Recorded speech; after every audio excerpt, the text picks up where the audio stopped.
Wala mo salmot ang Piston Cebu Chapter sa panawagan silang nasudnong kaugpungan nga transport strike. Hinoon, ipahigayon og picket trolley ang grupo sa upat ka mga dapit sulod sa dakbayan sa Sugbo. Dalang ilang mga placards din nakasulat ang mga sentimiento. Gipadayag nila ang hugot nga pagsupak sa franchise consolidation nga kutob na lang sa Abril 30 kining tuiga.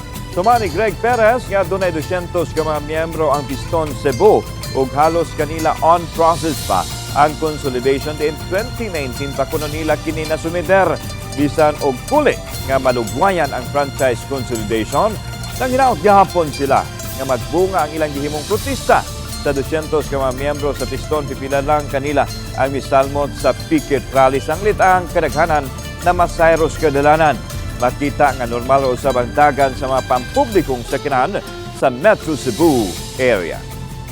Dili ni transport strike ang atong panawagan diri sa Sugbo, kundi protest rally ni o pag-rally na nato sa picket rally nato sa LTFRB pagka udto og diha na mauna na matapos na ang program.